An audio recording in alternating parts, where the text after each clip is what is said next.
নমস্কার, আমার YouTube channel Bengal পলিটিক্সে আপনাদের স্বাগত।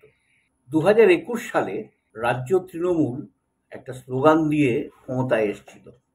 সে স্লোগানটা হচ্ছে বাংলা নিজের মেয়েকেই চায়। বঙ্গ বিজেপি স্বচ্ছন্দে এবার এরকম একটা স্লোগানের কথা ভাবতে পারে, আমাদের দিলীপ ঘোষকেই চাই। তার কারণ হচ্ছে দিলীপ ঘোষের আমলেই বিজেপির যেটুকু বাড়বাড়ন্ত, বিজেপির যেটুকু এগিয়ে যাওয়া দল হিসেবে, ঠিক সেই অবস্থাটা কিন্তু এবারে 2024-এর লোকসভা ইলেকশনে দেখা গেল না।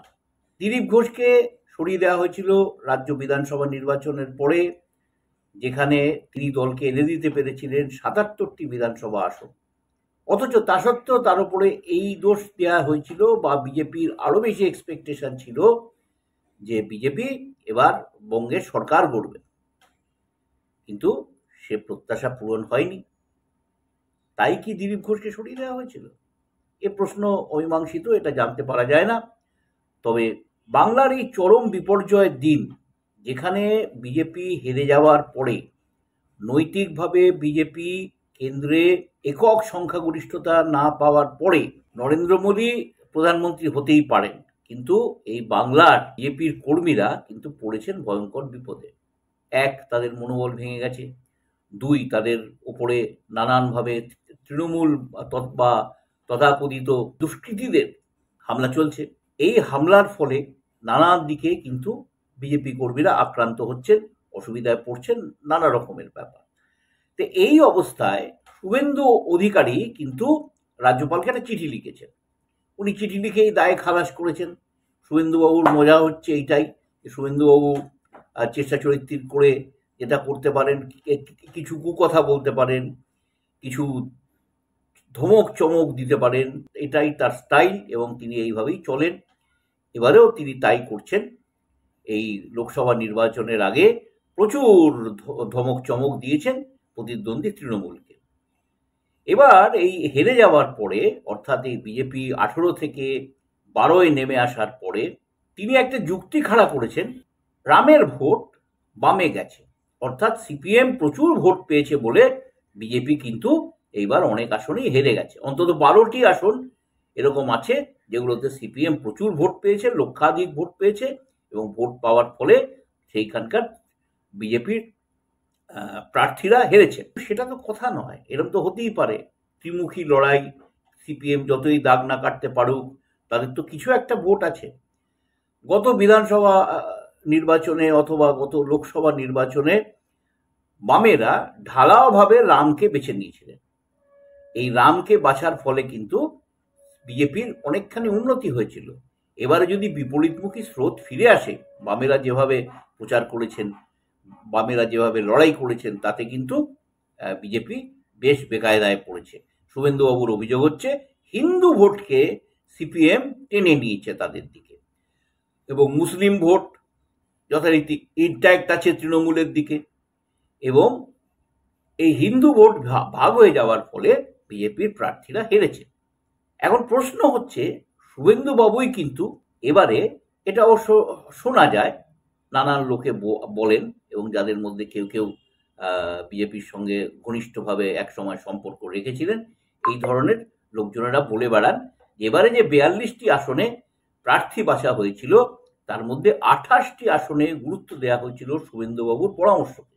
এই শুভেন্দুবাবুর পরামর্শেই যে বঙ্গ বিজেপি মুখ থুবড়ে পড়ল, এটা তো তার একটি জলজ্যান্ত প্রমাণ দেখতেই পাওয়া যাচ্ছে। ইতিমধ্যেই দাবি উঠেছে যে শুভেন্দুবাবুকে বিরোধী দলের নেতার পদ থেকে সরিয়ে দেওয়া হোক। এটা তুলেছেন বিজেপির বেশ কিছু নেতা, তারাও চিঠি লিখেছেন কেন্দ্রীয় নেতৃত্বের কাছে। এটাও শোনা যাচ্ছে, বিভিন্ন সংবাদ মাধ্যমে জানা যাচ্ছে, থেকে জানতে পারা যাচ্ছে যে শুভেন্দুবাবুকে 7 তারিখে নাকি দিল্লিতে তলব করা হয়েছে। এমনও হতে পারে, নরম গরম কিছু কথাবার্তা শুনতে হবে। তিনি পুরো দায়িত্ব নিয়ে এই নির্বাচন করেছেন। দিলীপ ঘোষের মতো লোককে মেদিনীপুর থেকে সরিয়ে বর্ধমান, দুর্গাপুরের একটা কঠিন আসনে ঠেলে দিয়েছেন। তারপরে দেবশ্রী রায়কে রায়গঞ্জ থেকে সরিয়ে এনে দিয়েছেন কলকাতা দক্ষিণ আসনে। তার ফলে কিন্তু হার হয়েছে, এবং দিলীপ ঘোষ কিন্তু এই হারের পরে তার হতাশা বা তার দুঃখ, তার রাগ কিন্তু তিনি লুকিয়ে রাখেননি। তিনি বলেছেন, 1,88,000 ভোটে হারার পর দিলীপ বাবু প্রথমে সিদ্ধান্ত নিয়েছিলেন যে তিনি নিজেকে গৃহবন্দী করে রাখবেন, এবং তিনি এটা বলেছেন যে দলের একাংশের ষড়যন্ত্রের ফলেই তাকে কাঠি করার ফলেই এই রকম ভাবে তাকে এইখানে এসে লড়তে হয়েছে বর্ধমান দুর্গাপুর আসনে, এবং তিনি সেই কারণেই হেরেছেন। মেদিনীপুরে তিনি প্রচুর সময় দিয়েছিলেন, মেদিনীপুরে তিনি অলিগলি চেনেন, লোকেও তাকে চেনে, এবং সেখানে নাকি তিনি প্রচুর কাজ করেছেন। দিলীপবাবুর কথা, তিনি এমন কথাও বলেছেন যে আমি হারিনি, বিজেপি হেরেছে। সত্যি কথা বলতে গেলে কি, সংগঠন ছাড়া দিলীপবাবু এই আসনটিতে কীর্তি আজাদের কাছে হারার আগে পর্যন্ত কিন্তু একটা জয়ের আশা জাগিয়ে তুলেছিলেন। তার সঙ্গে সঙ্গে আরো একটা ব্যাপার তিনি করেছিলেন, যে সারা দিন ধরে, সারা সময় ধরে তিনি মোটামুটি অল্প সময় পেয়েছিলেন, সেই সময়ের মধ্যেও কিন্তু তিনি বর্ধমান, দুর্গাপুর এবং গলসি, বুদবুদ, পানাগড় ইত্যাদি জায়গায়, যেসব জায়গাগুলি এই লোকসভা আসনের অন্তর্গত, প্রত্যেকটিতে তিনি সভা করেছেন, প্রত্যেকটিতে জনসংযোগ কর্মসূচি করেছেন এবং মানুষের সঙ্গে কথা বলেছেন, এবং প্রতিদিন তিনি মিডিয়ায় থেকেছেন। এটাই হচ্ছে কিন্তু তার সবচাইতে বড় ব্যাপার। তার ফলে অনেকেই কিন্তু এরকম একটা ভাবতে শুরু করেছিলেন, তার মধ্যে তৃণমূলের অনেক বড় বড় নেতাও আছেন, তারাও বলতে শুরু করেছিলেন বা ভাবতে শুরু করেছিলেন এই আসনে বোধহয় এবারও তৃণমূল হারবে। গতবারে মাত্র 2,500 ভোটে হেরেছিল, এবারে অনেক বেশি ভোটে হারবে। কিন্তু দেখা গেল শেষ আসি হেঁটেছে কীর্তি আজাদ, তিনি 1,88,000 ভোটে দিলীপ ঘোষকে হারিয়েছেন, নিকটতম প্রতিদ্বন্দ্বীকে। এই আসনে কিন্তু সিপিএম লক্ষাধিক ভোট পেয়েছে।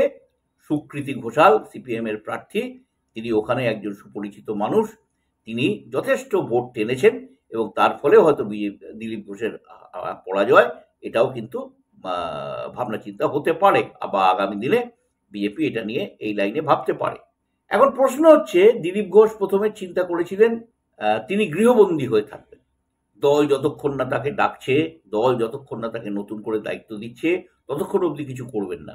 তাকে এরকম প্রশ্ন করা হয়েছিল, আপনাকে যদি দল আবার রাজ্য সভাপতির দায়িত্ব দেয় তাহলে কি আপনি সেটা নেবেন? তিনি বলেছিলেন যে আগে তো দিক। দিলীপ ঘোষ কিন্তু তারপরে তার সিদ্ধান্ত পরিবর্তন করেছেন। দিলীপ ঘোষ বলেছেন, হালে বলেছেন যে দল আমাকে কোনো আসন পদ দিক বা না দিক, আমি কিন্তু গোটা রাজ্য জুড়ে আবার ঘুরব, আবার আমি নিপীড়িত আক্রান্ত কর্মীদের পাশে গিয়ে দাঁড়াবো এবং তাদের পাশে আমি বরাবর থাকব। এবং দিলীপ ঘোষ কিন্তু ঠিক এভাবেই 2021 সাল পর্যন্ত বাংলায় বিজেপিকে একটা জায়গায় তুলে নিয়ে এসেছিলেন। তিনি প্রায় প্রতিদিনই আন্দোলন করতেন, কোনো না কোনো জায়গায় তিনি এই রাজ্যে ছুটে যেতেন, সেখানে কর্মীদের নিয়ে থানায় ডেপুটেশন, ডিএম ঘেরাও ইত্যাদি অনেক কর্মসূচি তিনি পালন করেছিলেন। এর ফলে কিন্তু একটা সংগঠনও তৈরি হয়েছিল, যেটা 2021 সালের পরে কিন্তু আর কাজ করেনি। সেই সংগঠন কিন্তু ভেঙে যায়। এ ব্যাপারে বিজেপির নেতারা কিন্তু খুব একটা মাথা টাথা ঘামাননি। এবার দিলীপ বাবু আসলে যাদের লোক, সেই আরএসএস কিন্তু বলছে যে 21-এর পরে যে ভোট সন্ত্রাস নেমে এসেছিল রাজ্যের বুকে, আরএসএস এর দাবি, সেই ভোট সন্ত্রাসে সময় কিন্তু বহু কর্মী বসে যায় এবং তাদের পাশে সেভাবে দাঁড়ানো হয়নি, দলের নেতারা দাঁড়াননি, সেই কারণের জন্য নাকি ফ্রন্টটা ধাক্কা খায়। অনেক কর্মী আছেন যারা বিজেপি করতে ভয় পেয়ে। দিলীপ ঘোষও এইটা বলেছেন যে আমাদের অনেক কর্মীরাই বসে গিয়েছিলেন, কিন্তু তারা ভোটের আগে তাও ফিরে এসেছিলেন, লড়াই করেছিলেন, কিন্তু তারা শেষ পর্যন্ত জয় এনে দিতে পারেননি। এবারে তারা যদি আক্রান্ত হন, আমি গোটা রাজ্য জুড়ে ঘুরবো, আমি গোটা রাজ্য জুড়ে তাদের পাশে দাঁড়াবো এবং আমি আমার মতো করে নানা ধরনের আন্দোলন করব। এবার সুকান্ত মজুমদার, দিলীপ বাবুকে সরিয়ে যাকে সভাপতি করা হয়েছিল, সুকান্ত মজুমদার একটা তাৎপর্যপূর্ণ কথা বলেছেন। তিনি বলেছেন এই যে তাকে অনেক দায় নিতে হয়েছে, লোকে সিদ্ধান্ত নিয়েছে কিন্তু তার দায় এখন তাকে নিতে হচ্ছে। এটা অত্যন্ত তাৎপর্যপূর্ণ মন্তব্য। তার কারণ হচ্ছে এবারেও কিন্তু তার অভিযোগের তীর যে শুভেন্দুবাবুর দিকে, এটা বুঝতে রাজনীতির পণ্ডিত হওয়ার কোনো দরকার হয় না। এবারে শুভেন্দুবাবু পড়েছেন যথেষ্ট বেকায়দায়। তিনি প্রথমে কংগ্রেস থেকে তৃণমূল, বারবার দল পাল্টে আসা, এখন বিজেপির বিশাল নেতা।